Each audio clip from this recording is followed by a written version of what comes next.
नमस्कार मित्रों एवं प्यारे भैयाओं। कक्षा 10वीं विषय हिंदी ऑनलाइन कक्षा में आप सबका हार्दिक स्वागत। पाठ संख्या 1 सूरदास के पद।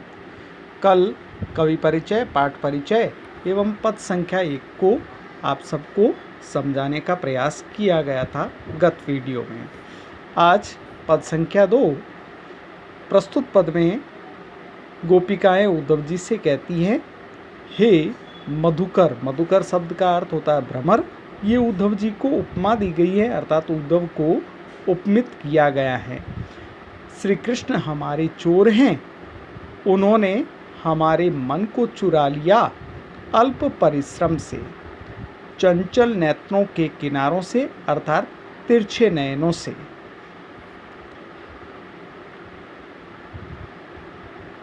अपने हृदय के भीतर मन को पकड़कर रखा था हमने। श्री कृष्ण ने प्रेम प्रीति के जोर से उसे चुरा लिया, प्रेम प्रीति के बल से। प्रस्तुत पंक्ति में ह वर्ण एवं प वर्ण की 2 बार क्रमशः आवृत्ति होने के कारण यहाँ पर अनुप्रास अलंकार का प्रयोग किया गया है। गोकुल छोड़कर मथुरा जाते समय श्री कृष्ण हमसे सभी बंधन तोड़कर चले गए। तोड़ी शब्द का अर्थ होता है तोड़ना। यहाँ गोपिकाएं अपनी दयनीय अर्थात करुण स्थिति का वर्णन कर रही है, इसलिए यहाँ पर करुण रस का प्रयोग किया गया है। जाते समय वे अपनी हंसी अंकोर अर्थात रिश्वत के रूप में हमें देकर गए। जहाँ पर हंसने का स्थायी भाव निहित होता है, वहाँ पर हास्य रस का प्रयोग किया जाता है। गोपिकाएं कहती हैं, रात्रि बीत गई, जब हम जाग पड़ी तो उस समय हम चौंक पड़ी, अर्थात रात्रि बीत जाने पर जागी, उस समय हम आश्चर्यचकित हो गए। दूत मिला एक भ्रमर के रूप में, अर्थात श्री कृष्ण के द्वारा भेजा गया एक दूत हमें भ्रमर के रूप में मिला। सूरदास कहते हैं कि मेरे प्रभु श्री कृष्ण ने गोपिकाओं का सब कुछ लूट लिया। यहाँ सर्वस्व शब्द है जिसमें तत्सम शब्द का प्रयोग किया गया है। तद्भव शब्द के रूप में यहाँ पर सर्वस्व शब्द का प्रयोग किया जाता है, जिसका अर्थ होता है सब कुछ। श्री कृष्ण मथुरा के नवीन नागरिक बन गए हैं। यह श्री कृष्ण को उपमा दी गई है, इसलिए यहाँ पर उपमा अलंकार का प्रयोग किया गया है। दूत मिल्यो एक भोर शब्द में भी यहाँ पर दूत के ऊपर भ्रमर का आरोप सिद्ध होता है, अर्थात दूत रूपी भंवरा, इसलिए यहाँ पर रूपक अलंकार का प्रयोग होता है। पद संख्या 3। गोपिकाएं उद्धव जी से कहती हैं कि हमने श्री कृष्ण को प्रेम संदेश भेजे थे और उन प्रेम संदेशों के कारण मधुबन अर्थात मथुरा के कुएं भर गए हैं। यहाँ पर गोपिकाएं उद्धव जी को उल्हाने देती हैं, इसलिए यहाँ पर उपालंब का प्रयोग किया गया है। गोपिकाएं कहती हैं, स्वयं श्री कृष्ण ने प्रेम संदेशों को पढ़ा नहीं और वे संदेश पुनः हम तक लौटकर नहीं आए। फिर ये शब्द का अर्थ होता है आना, लौटकर आना।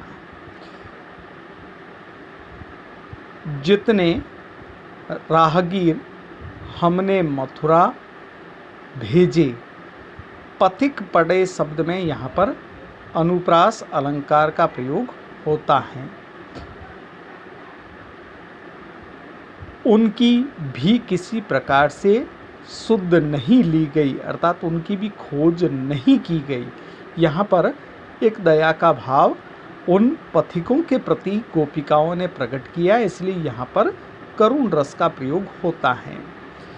या तो वे श्री कृष्ण के सिखाने में, अर्थात या तो श्री कृष्ण ने उन्हें सिखाया और सिखाकर अपने वश में, प्रमोदे शब्द का अर्थ होता है वश में करना, या कुछ रास्ते में ही मारे गए। यहाँ पर एक प्रकार का पूर्ण रूप से विश्वास प्रकट न होकर संदेह प्रकट होता है, संभावना प्रकट की जाती है, इसलिए यहाँ पर संदेह अलंकार होता है।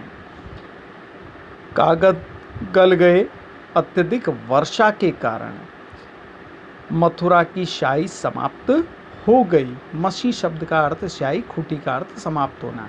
या फिर सरकंडों में आग लग गई और वे जल गए, यहाँ पर भी संदेह अलंकार। सूरदास स्वयं को श्री कृष्ण का सेवक मानते हुए कहते हैं कि मैं उनके विपरीत लिख नहीं सकता, क्योंकि मैं उनकी भक्ति में अंधा हूँ और जन्मान होने के कारण मेरे पलक रूपी द्वार सर्वदा के लिए जुड़े हुए हैं, अर्थात बंद हैं। पद संख्या 4। गोपिकाएं उद्धव जी से कहती हैं, उद्धव जी यह तो मन मानने की बात है। मन माने शब्द में म वर्ण की 2 बार आवृत्ति होने के कारण अनुप्रास अलंकार और स्वभाव के अनुसार कही जाने वाली उक्ति को स्वभावोक्ति अलंकार कहते हैं। गोपिकाएं उद्धव जी से कहती हैं, श्री कृष्ण हमारे लिए दाख छुआरे जैसे अमृत तुल्य फल के समान हैं, जिसे छोड़ना संभव नहीं है। छाड़ी शब्द का अर्थ छोड़ना।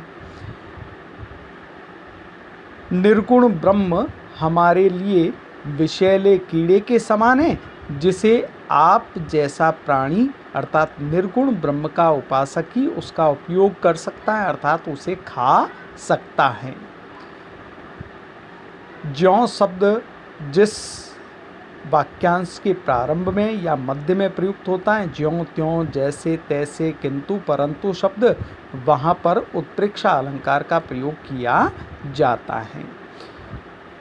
जैसे चकोर को कोई कपूर देता है, फिर भी वह नहीं त्यागता है अंगार खाने को, अर्थात जलते हुए कोयले को खाना नहीं छोड़ता, अर्थात वह प्रसन्नता पूर्वक अंगार को खाना स्वीकार करता है जबकि कपूर का त्याग कर देता है। ठीक उसी प्रकार हमारे लिए श्री कृष्ण चाहे जलते हुए अंगारे के समान ही क्यों न है, अर्थात यहाँ विरह व्याकुल गोपिकाओं का मानना है कि विरह जलते हुए अंगार के समान है और आपके जो निर्गुण ब्रह्म है चाहे वह कपूर के समान ठंडे ही क्यों न है, लेकिन फिर भी हम उन्हें अपना नहीं सकती। भ्रमर घर का निर्माण करता है, लकड़ी को काटकर अर्थात लकड़ी को छेद कर अपने लिए घर का निर्माण करता है, किंतु कमल के पत्तों में, पात शब्द का अर्थ पत्तों में, बंधना स्वीकार करता है क्योंकि यह उसका विपरीत स्वभाव होता है।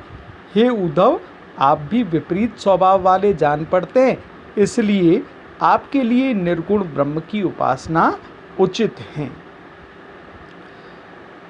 जैसे पतंग अपना भला जानकर, पतंग शब्द का अर्थ होता है कीट, कीट अपना भला जानकर दीपक से लिपक जाता है क्योंकि वह दीपक से अनन्य प्रेम करता है। ठीक उसी प्रकार हम श्री कृष्ण से अनन्य प्रेम करती हैं, चाहे हमारे साथ कुछ भी हो जाए। सूरदास कहते हैं कि जिसका मन जैसा होता है उसे वही अच्छा लगता है। प्रस्तुत क्रमशः दूसरी, तीसरी, चौथी और पांचवी पंक्तियों में उदाहरण अलंकारों का प्रयोग हुआ है। ज्यों ज्यों शब्द हैं ये उत्प्रेक्षा अलंकार के वाचक शब्द हैं, जिसे उत्प्रेक्षा अलंकार के अंतर्गत भी लिया जा सकता है। गृह कार्य। प्रश्न संख्या 1, गोपिकाओं ने मधुकर किसे कहा है? प्रश्न संख्या 2, मधुकर